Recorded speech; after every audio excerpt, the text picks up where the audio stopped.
that some important state assets sits on the fault lines, such as the Kotoka International Airport, Kolebu Teaching Hospitals, and Ridge, and then the. So, how serious is the situation? Well, first and foremost, I cannot confirm that all the important assets you mentioned are sitting on fault lines. Okay. Yes. Some may be sitting on fault lines, others may be on an earthquake-prone zone. There are differences between fault lines and earthquake-prone zones. Okay. Fault lines are zones where potential sources of earthquake comes from, or they are the places where the ground breaks to release energy. So they are the sources of earthquakes. But there are other places which will be shaken by the waves, because when the ground finally breaks, it releases waves, and as the waves propagate through the earth, they shake it. So the wave that propagates through the earth is what shakes the earth. And so those parts that will be shaken are earthquake-prone zones. So it's not all of them that are directly on the fault lines. Some of them are close to the fault lines, but not directly sitting on it. And so will be shaken by the waves when the fault lines moves. Okay, so then why has it taken us so long to take actions to mitigate the risk of landslides and then earthquakes? Well, I wouldn't say it has taken us that long, because a lot have been mentioned, and a lot of people are aware that Accra is prone to earthquake.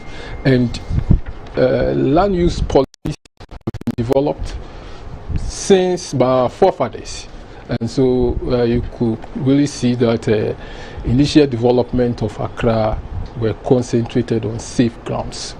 You see, but as overdevelopment is setting in Accra, areas which are now highly prone to earthquakes have been developed upon, and so that's why now we have a high risk, and it's now time to step up effort to reduce the risk. So then, as a geologist, how important is your role in terms of construction of roads here and there, and how effective are you? Yes. So what we are doing is we monitor the earthquakes, and so we know where they are occurring. We developed our what we call seismic hazard maps, showing areas which are highly prone and those which are less. So we have done a good zonation map of Accra, showing the various ground accelerations, the various levels of shaking that will occur at different places, and then how much we should build resistance based on those values I've mentioned. And so these values are available. Engineers or who are putting up engineered structures are using them, but those who are putting up individual houses, not all of them are taking this information to incorporate into their design and construction of buildings. And so we still have some risks. Yeah. From time to time, the country has been experiencing earth tremors, and the recent one being in Bando, that was in 2021. Yes, please. And then in 2020, Accra did experience. Are all those signs of impending earthquakes? Earthquakes have a return period. Mostly bigger earthquakes takes much more long time to return. Shorter one, smaller earthquakes or small size earthquakes occur frequently. And so since Ghana has had a major devastating earthquake in the past, 1862 in Accra, magnitude of about 6.5, which caused damage in Accra. 1939 also in Accra, which caused damage. And then 1906 in Ho. Yeah. 1906 in Ho also caused damage in Ho. And so these earthquakes have their return period. We are looking at something around 70 to 100 years time interval. And so the last time a major earthquake occurred in Accra is 1939. Mm-hmm. And so you could see we are almost getting to the years period. Yeah. And so that's why we are afraid that a major earthquake can occur at any time. And the fact that a lot of earthquakes are occurring frequently, we had it in 2018, 2019, 2020 continuously. We felt it, yes. Yeah. And 2020, these three occurred along the southern end of our fault zone, which is Accra. Okay. But the 2021 one occurs at the northern end, the northeastern end, which is Pando. And so it's telling us that our fault line from Accra all the way through the mountains, Kwape Mountains, towards Hu and Pando are active, and so anything can happen at any time. At any time. So looking at how haphazardly we've built in Accra, how did you think, as a geologist, what then can you tell us so that we would work towards doing away with floods and then landslides? And okay, let me take it from earthquake first. Okay. Yeah, we've developed all over Accra. There's no space or any undeveloped land in Accra or the city center anymore. So that's why we think that the risk is very, very high, because our fault lines are running through the city, and if you have such massive exposure of infrastructure within your earthquake-prone zone of fault lines, then the risk is very, very high. But once we have already developed in the area, it's difficult to reduce exposure, because for us as geologists, the best approach to handling earthquake and all other geological hazards, being it floods, landslide, is to avoid developing in areas which are prone to it. That's the best approach. Unfortunately, the whole of Accra has been built on these fault lines, landslide prone areas and flood prone areas. And so for now, the best approach is to work towards decongestion of Accra, and then best engineering practices, so that we can mitigate the risk through decongestion, and then what we call it, improving our building codes, making sure that we've built the resilience that is needed, so that when an earthquake occurs, our buildings will survive. That is one aspect. That's the mitigation aspect I'm talking about. Making sure that we reduce congestion or decongest the city, making sure that buildings are fortified to resist earthquake shaking. And the third one that I want to talk about is for us to ensure that when land use policies in newly areas which are to be developed, or newly areas earmarked for new development, we make sure that we take geological information into consideration to make sure that we don't expose more infrastructure to earthquake, landslide, and the flood risk. Okay. From what you just told us, I can deduce that we're sitting on a time bomb, and in case there is an earthquake now, what should we do as humans? Yes. So for now, I've talked about the mitigation, and because we are already living in it, what we have to do is to prepare to face a major earthquake, or a major earthquake, or and its related geological hazard like landslides and flooding. So two things. One is to embark on a lot of education, because people should know what to do during an earthquake. The very moment that the ground shakes, what you're supposed to do to save yourself from collapse infrastructure. Because earthquake in particular becomes frightening if buildings will end up collapsing on us. If buildings will not collapse, we don't have any fears. But since we cannot tell whether we've built the resilience that we need, and I don't think so, surely some buildings in a major earthquake, some buildings will fall. So we advise that as soon as the earthquake, you feel the first shaking, make sure that you hide under a table. Okay.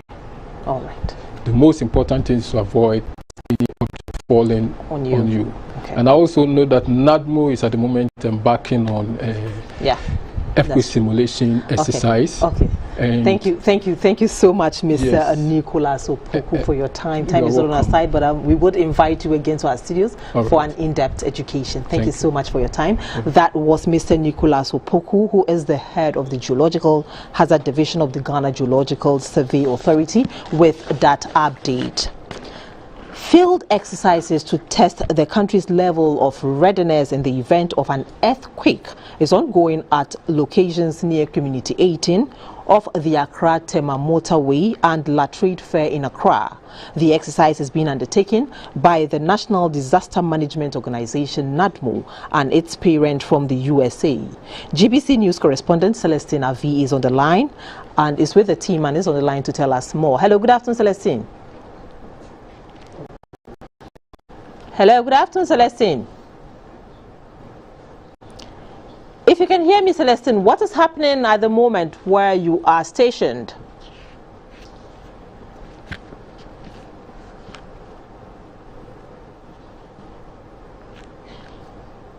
Hello, Celestine.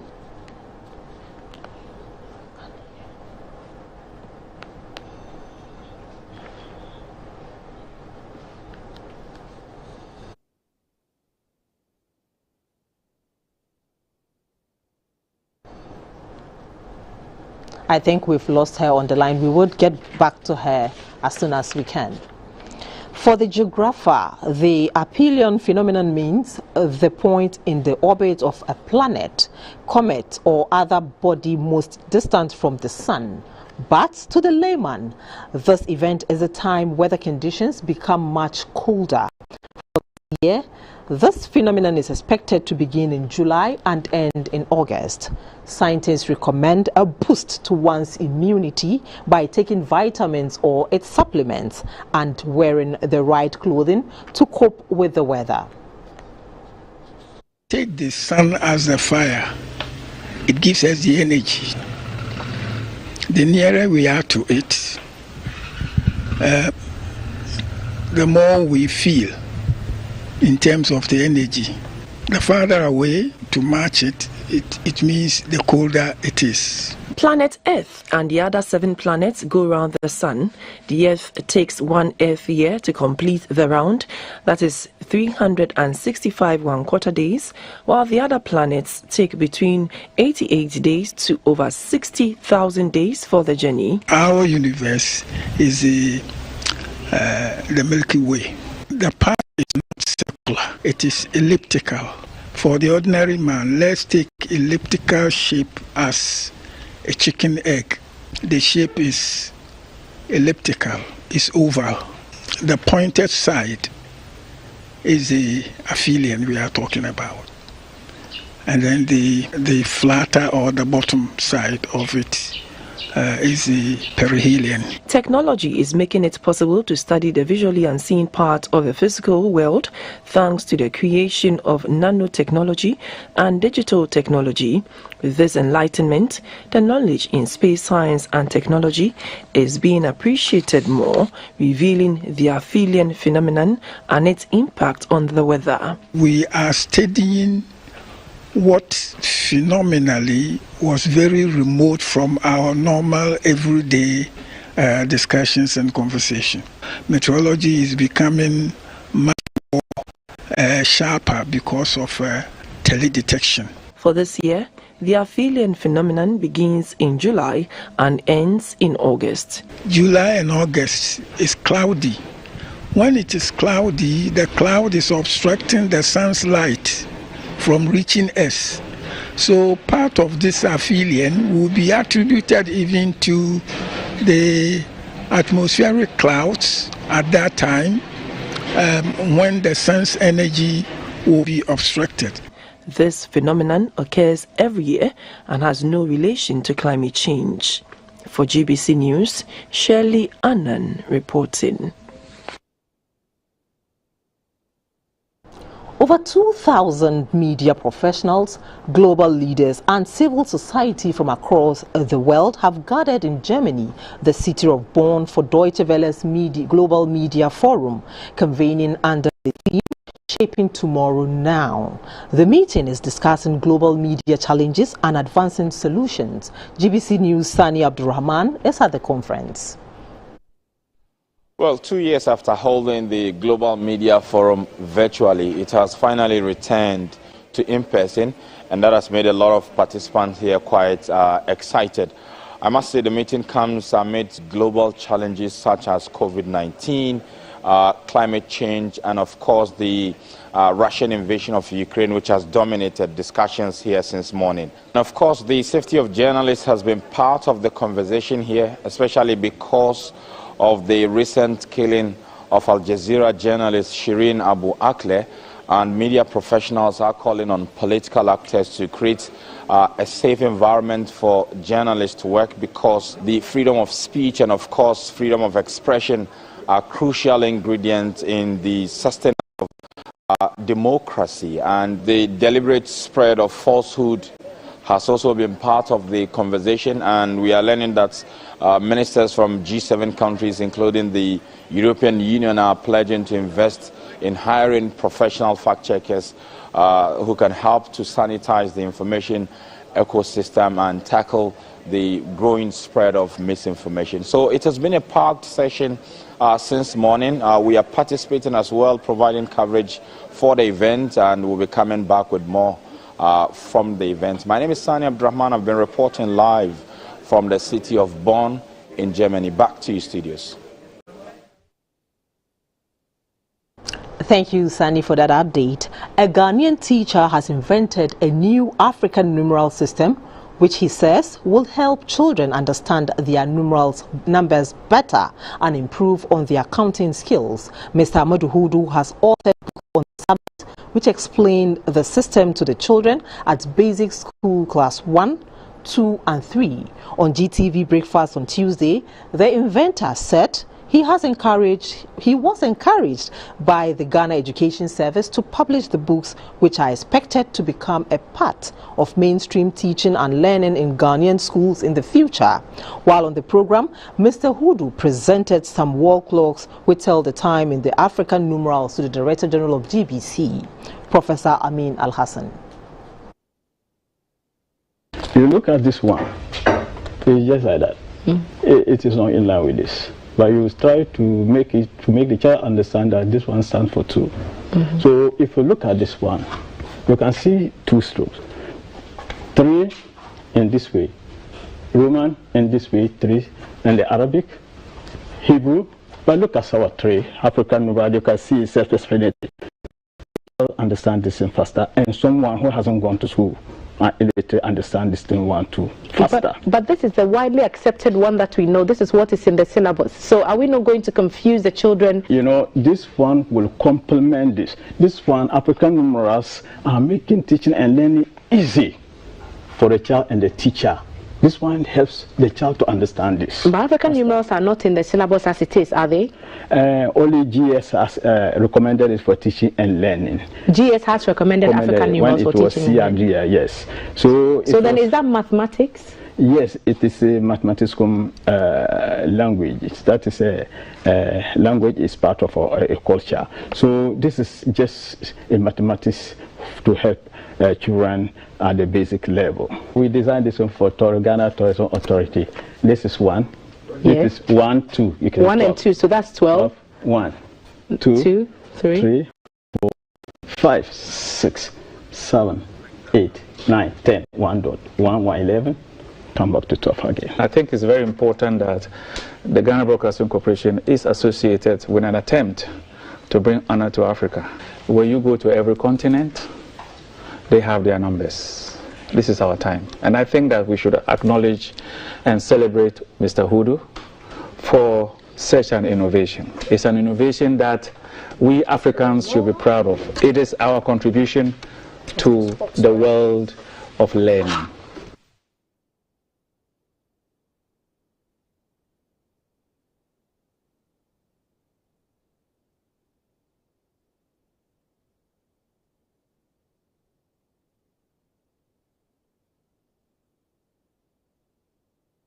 More than 1,000 Ghanaian students studying on government scholarships in about 20 countries say they locked out of their school portals due to failure to pay their fees and stipends. The stipends guarantee that they are supported to continue their education. They are part of about 2,000 students on government scholarship in various countries who have also not received their tuition fees. We are joined on the line by the Registrar of the Scholarship Secretariat, Mr. Kingsley Adjumine. Hello, good afternoon, sir, and thanks for joining us. Good afternoon, how are you? Fine, thank you, sir.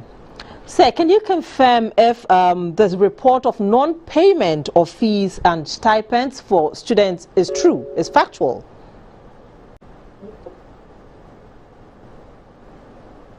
Hello, good afternoon, sir. Hello, I lost you at a point. Okay, right. I just want you to confirm in the report that we've received that government has not paid stipends and scholarships students in countries studying. How factual is this report? Thanks for having me. It's not exactly so. There's some outstanding, but it's not to the gravity that are reporting.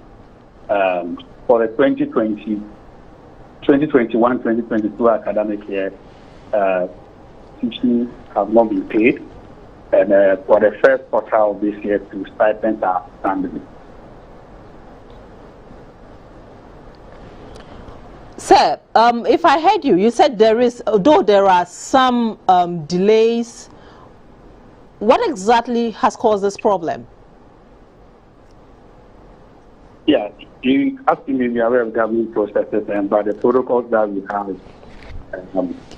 Stipends are usually paid quarterly in arrears.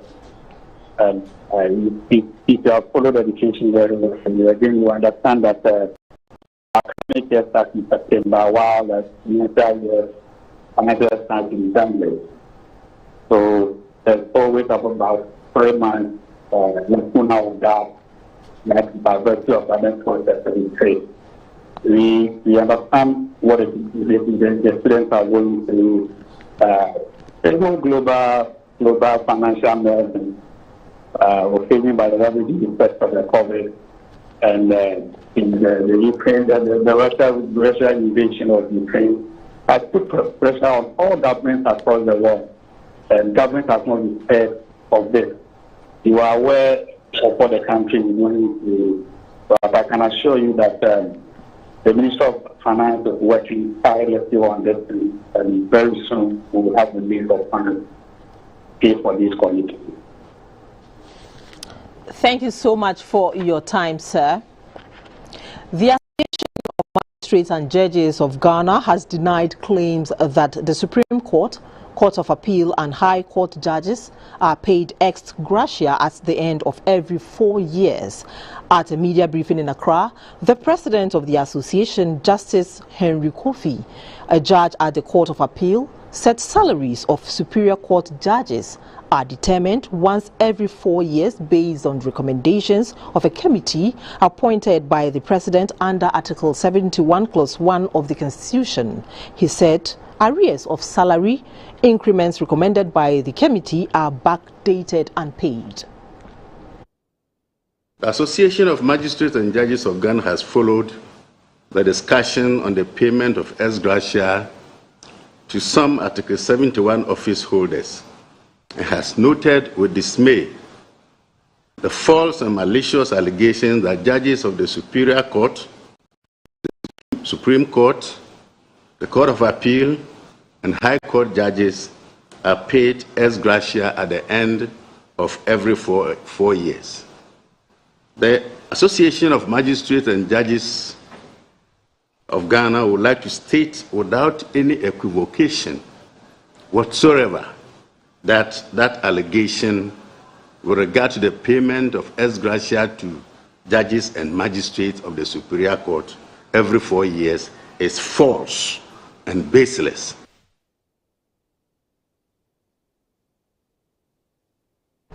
The government has constituted a task force to act swiftly to repair any destruction that may occur to the country's road infrastructure during the current raining season. The emergency team was put together in response to damage caused to some portions of roads across the country in recent times.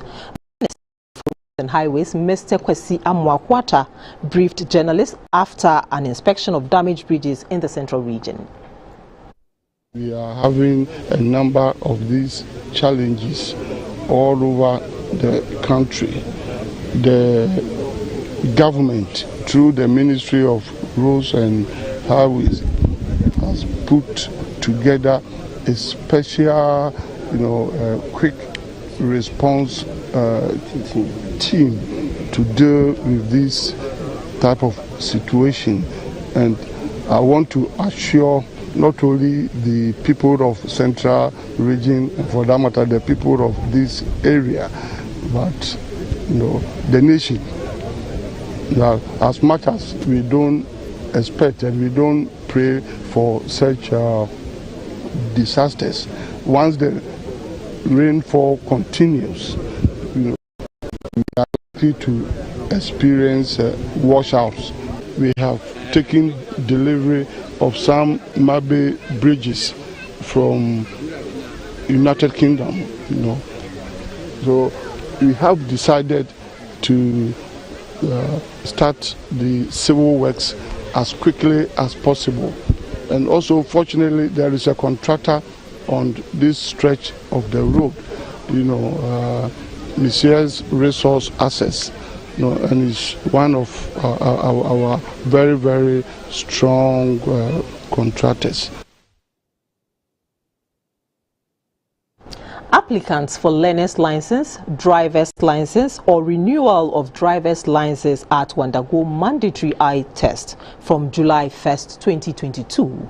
The Driver and Vehicle Licensing Authority says it is partnering with the Ghana Optometric Association to ensure that only credible eye test results are presented to the authority. Panelists on GTV Breakfast discussed the essence of this exercise and process involved.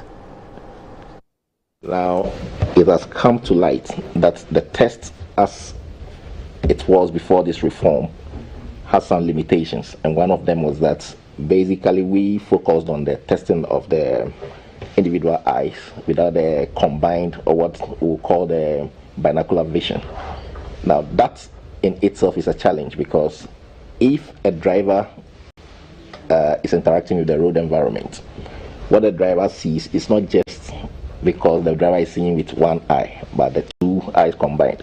So our test actually had that challenge where the concentration was on just the individual eyes without the combined vision. The test itself has to do with, I would say, human health and medical examinations that somebody has. The law itself provides that the eye test should be certified by an optometrist or an ophthalmologist. Now, the reform actually identified these gaps, and there is a need for us to close the gaps and make sure that all drivers on the road or who are licensed to use the road space have the required eyesight or meet the standards set by law for them to.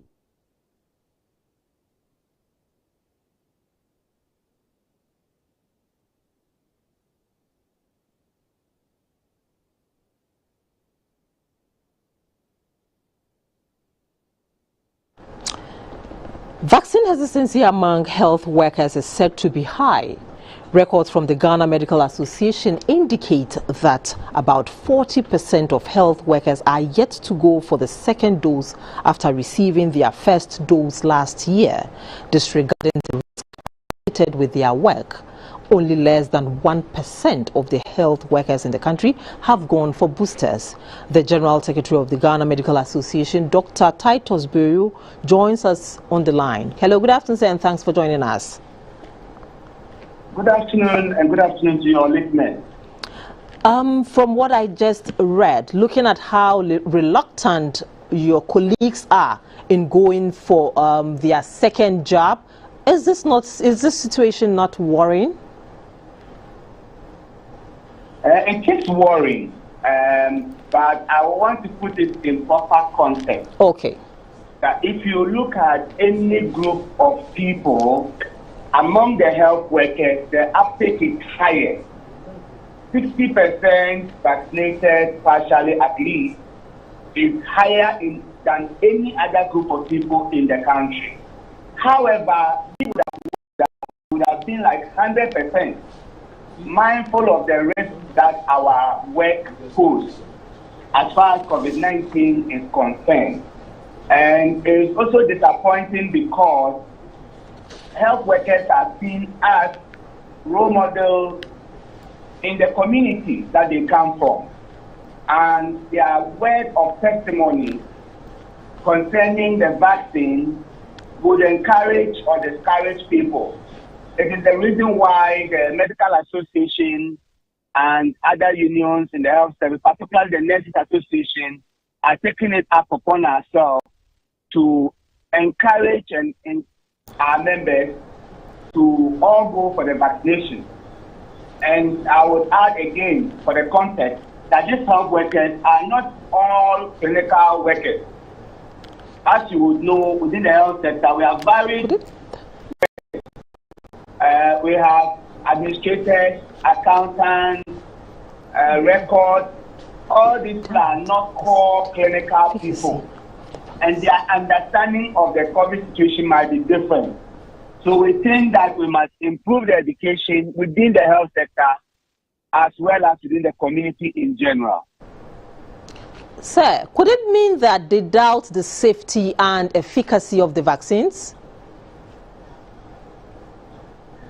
It's difficult to understand. So we are actually conducting a full research to explain why. Okay. But I'm sure you will recall that at some point in the course of this fight, we had a group of doctors who were anti-vax, as I will put it that way. And we have isolated groups of people who may not necessarily believe in the vaccine. This is not surprising because it has come from the community. And the same belief system within the community is what applies within the health workers. So some may have religious reasons, some may have other reasons that are yet to be elicited. And we hope to explore these reasons to try to overcome them. But also, according to your findings, the youth below 25 years of age are those hesitating to go for the jabs. What can you tell them? That is really true. And a few factors to account for this. As you will recall, in the earlier part of this pandemic, most of the discussion was that the aged, the elderly, and people with significant comorbidities were at the highest risk of this infection. So young people will naturally think that their risk is so low, and therefore don't see why they should get themselves vaccinated. The other explanation is that most young people have a very poor health behavior, and so they are sick, they will not even go to hospital.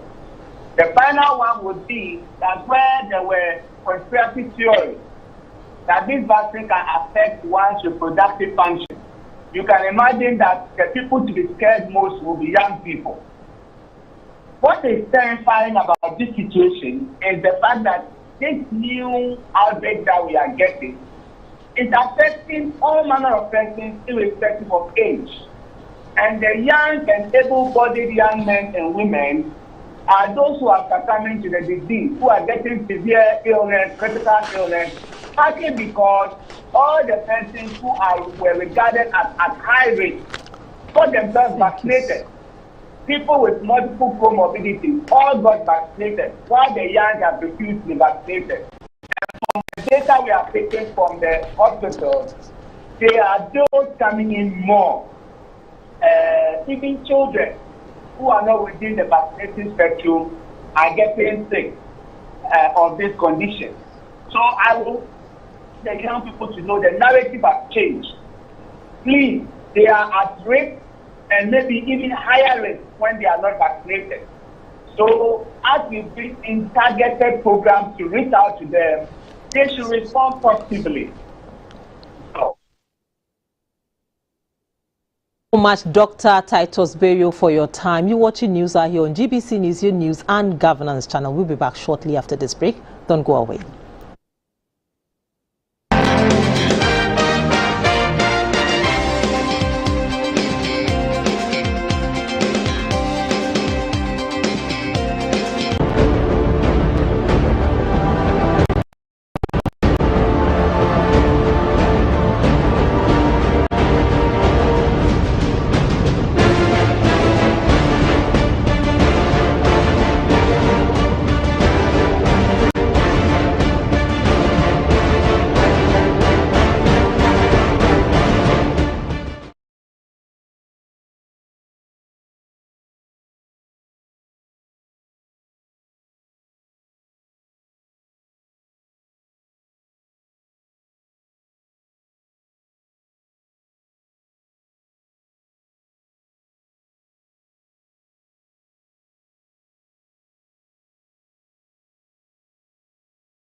Good afternoon. We do business now. My name is Morris. So, Ghana would be hosting the 22nd annual general meeting of the African Trade Insurance Agency, ATI, in Accra. The meeting is expected to help Ghana, which became a full member of the ATI in 2019, to leverage on her membership to mitigate her investment risk and help the country borrow from the international market at lowered interest rates. Ghana became the 15th member state of the African Trade Insurance Agency, ATI, in October 2019 with a shareholding value of $17.6 million. Subsequently, ATI officially launched its services and products on the Ghanaian market in February 2020. According to the Ministry of Finance, since the introduction of ATI's products and services on the Ghanaian market, the African Trade Insurance Agency has provided political risk coverage for transactions and projects in the financial, health and road sectors with a total gross exposure of $450 million. Speaking at a forum in Accra, a director at the Financial Service Division of the Ministry of Finance, Mr. Samson Akiligo, said since Ghana joined the ATI, it had benefited in the areas of energy trade and investment.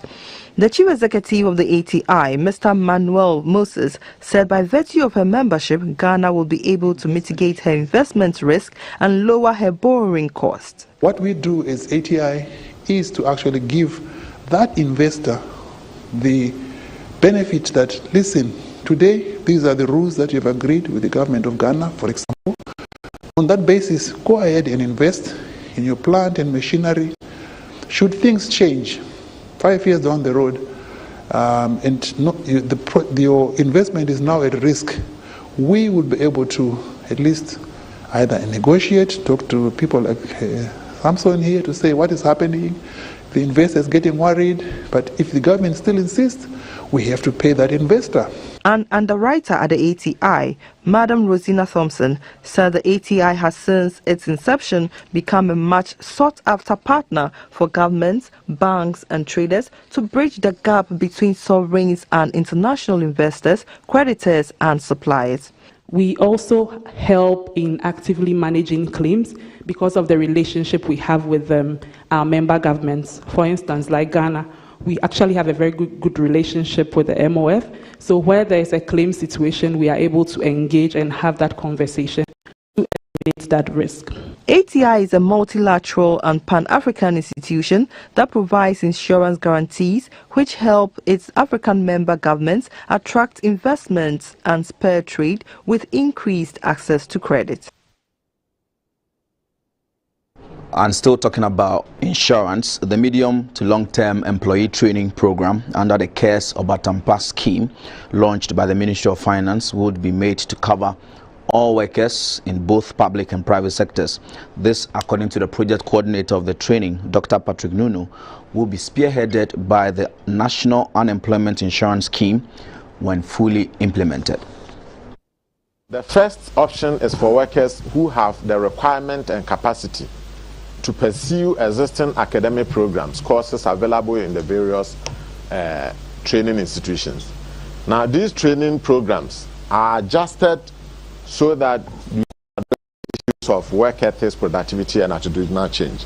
So if you take many of the courses that are already in the, say, in the universities, there's no component on, say, productivity. So what we have done in this case is to adjust the existing courses so that there will be a component on these three key important issues of productivity, work ethics, and attitudinal change. Now, these courses are usually of longer duration, between 6 and 12 months. The idea is that none of the training and retraining programs should go beyond 12 months. Now, the second option are the core competency-based training programs. And it's primarily for workers who do not have the capacity, say the qualification, nor the time to pursue long-duration academic programs. Let's go to the interbank Forex market. The US dollar is going for 7 cedis. The pound cedis 82 pesos. The euro is selling at 7 cedis 59 pesos.